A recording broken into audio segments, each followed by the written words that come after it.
Hello, hello, this is Cara, and I'm here today to talk about swatches. Swatchapalooza. So I was very inspired by Luise Heinzel's video where she made her file folder swatches of her distress products. And so I went hog wild, and that's what I did. I was going to do a process video, but I was just editing it and I thought, man, that sounds kind of confusing. So I'm just going to show you what I did and kind of talk you through it and link you to Luise Heinzel's video. She did a 4-part, I'm not sure, very detailed instructions. I'm just going to kind of give you what I did differently or the same, and some things to kind of think about while you are swatching. And I highly recommend it. I had never swatched anything before, and now I can see why. First of all, it's really fun, and you kind of get in a groove, and it's just a good thing to do, especially if you are in like a creative rut. It's really fun, and it's a way to kind of go back and organize your supplies, see what you have. Just really a really good thing to do. Okay, so let's get started. Alright, so the first thing I did is I took the Tim Holtz die, it's specimens, and it's from his chapter 3 of last year, and I cut a bunch of these file folders, and I had to go back and do more and do more. And I didn't use watercolor paper, mainly because it's expensive, and I knew I wanted to do, how much did I end up with? I ended up with 71 times 2. So that's a lot of expensive watercolor paper, so I didn't do it that way. And I use cardstock most of the time, this kind of cheaper cardstock, so I figured I might as well make my swatches on that. This is the Recollections brand from Michaels, so grab it when it's on sale, and it's 110 pound. Alright, so that is what I used, and some of them honestly aren't even that. It's a thinner cardstock that I pulled from my stash, but the Recollections is a great way to go because it's often on sale. So then once I cut those out, I had scraps like this. And I thought, well, I don't want to waste my scraps, so I cut these and had a stack of all of these, and then I took those and I cut these down with my paper trimmer, and then these became my other swatches. So if you have scraps, keep them, and then they also make a good swatch. So what these are the mica sprays that come out at the holidays. So I did a swatch for all of those. And then these are from the Ranger Ink website. If you scroll down to the bottom of the page, it has organize your stuff or your stash or organize your products, something like that. And then you can print these out and glue them on. You can also print them. They have sticker sheets that you can buy. I just took my whatever size hole punch this is, this size, and punched them out. And then I just glued them on myself. At first, I was spraying ink on top of the label, and I thought, wait a minute, that makes it hard for me to see the name of the label. So then I decided to just stick it on without. In Harvest Moon you can see, but some of them were difficult to see. So I decided, don't need to color the actual name, I can just glue it on. So I did that for the mica sprays. I did it for the mica crayon or the shimmer crayons, and my paints. So I have my paints all in a ring as well. And you can get these rings at Dollar Tree. And then I also I did purchase on Amazon, I will link it below, these tags like this. So I did kind of splurge there. And I went ahead and did the smushing technique where you spray, smush, and then dry on. I have to finish my colors, but I did most of my colors. And then I glued the label again from the website on the bottom. And so now this can also hang up on my pegboard. Okay, and then the other thing I did is I printed all of these from rangerink.com, and so this is a different way to visually see what I have and what I don't have, which I really, really like. So I put a little bit on my finger and just went around, and I have the Distress paint, spray stain, the inks, and I printed this out for my minis,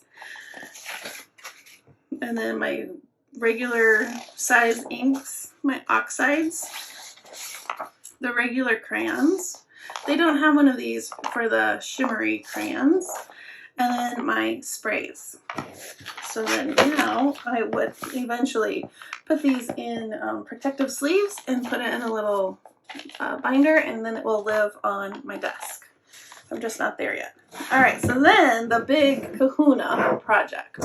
First of all, I put them all in my plain wooden box that you can buy in my shop, and I plan on decorating this. I'll do another video on that later.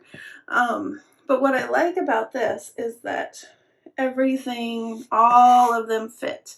I think I have 2 more to put in here, and they fit. If you have the Tim Holtz one, you're probably going to need 2 boxes. And I mean, if you like the shorter height, that works too. But I don't think you're going to get them in there for all of them. So I like that it's all contained in 1 box.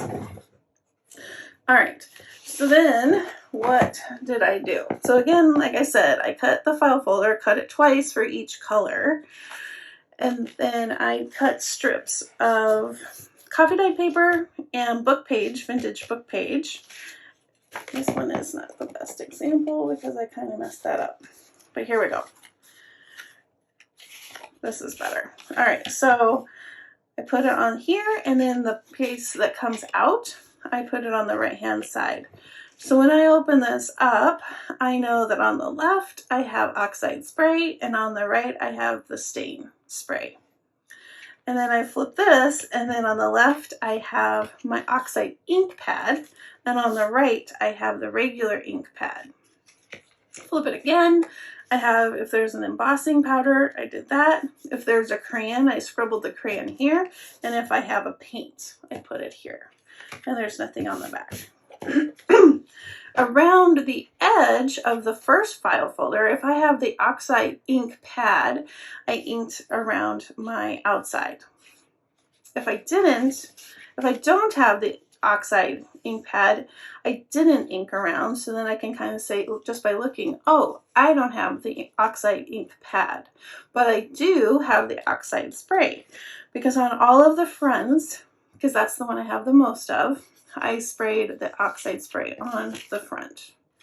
So what I did for the front is I did the smush, I dried, and then I squirted some water, and I dabbed off the water.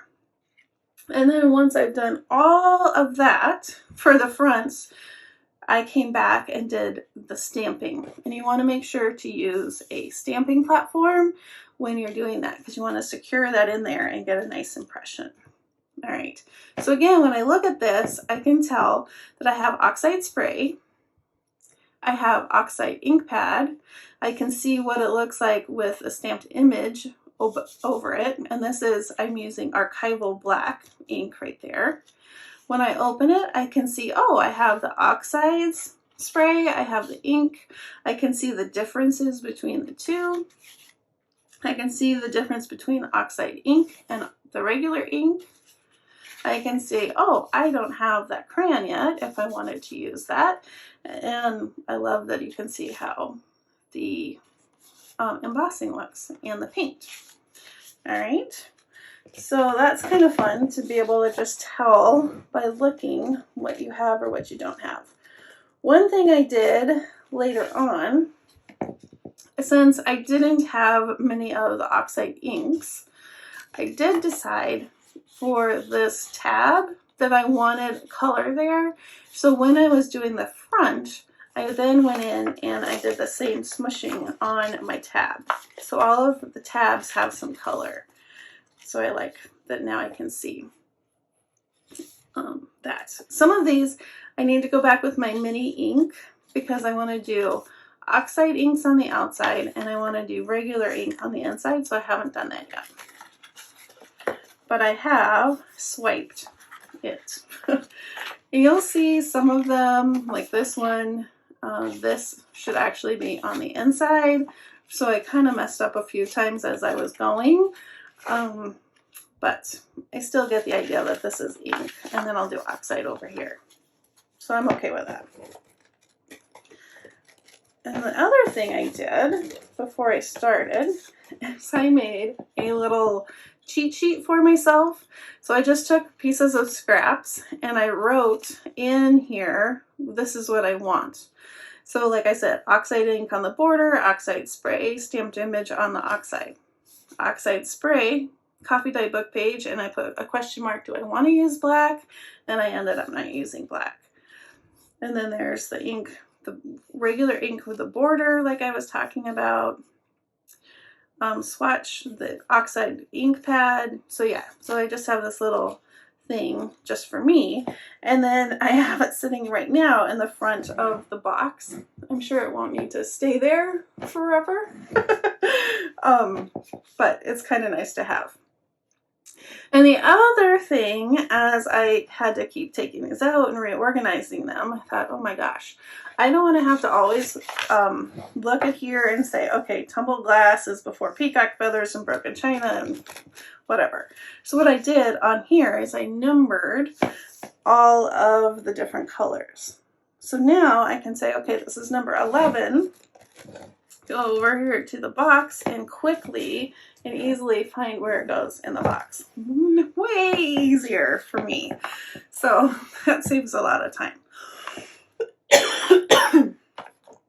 All right, so there is that. I am going to decorate this, like I said. I'm very excited. I love that everything fits in one place. It just looks beautiful. It'll be so fun to have. It should take a lot of time, but I'm really happy to have it. The other thing I found while doing this, it really helped get me organized with all of my Holtz. Oops, I kind of tilted this over. Products. So I did go in and buy a few more tins, but I labeled my mica steams, and those are now nice and stored. I also put each of my mini ink pads now has a foam. At first I bought the inexpensive foams on Etsy. No, not Etsy, Amazon. But these are a little too small, and so you have to put something sticky so that they stay in. And then I went back and I splurged on the, yeah, these are the cheaper ones. I splurged on the Holtz ones because they fit perfectly and you don't need anything sticky to stay in there. Yeah, so then the other thing I have, oh, and this is all on my IKEA cart, all of my distress products, and also on my pegboard. I will insert a picture to show you. Okay, so the other thing is to make up a little kit. So if you're in the process, you can have all of the things ready to go. So labels, if you're making tags, and having a bunch of these cut out was very helpful. And then again, I printed these from Ranger Ink, and then I would even put some of the extra file folders in here. And then as you're making, it's not sit and finish it all in one step. Unfortunately, it's definitely a over several days kind of thing. But this will help you as you're working through to pull out what you need. And having extras instead of having to pull out your paper cutter or your die cut machine, this will save a lot of time. If you have questions on the swatching or comments, leave them in the comments below. I'd love to answer any questions, and yeah, I hope you give it a shot. It was really, really fun. A long process, but it was definitely worth it, and now I'm excited to have this for me to use as a reference along with all of my fun little swatches. Plus, they're fun to look at. All right, have a wonderfully crafty day, and I'll see you soon. Bye-bye.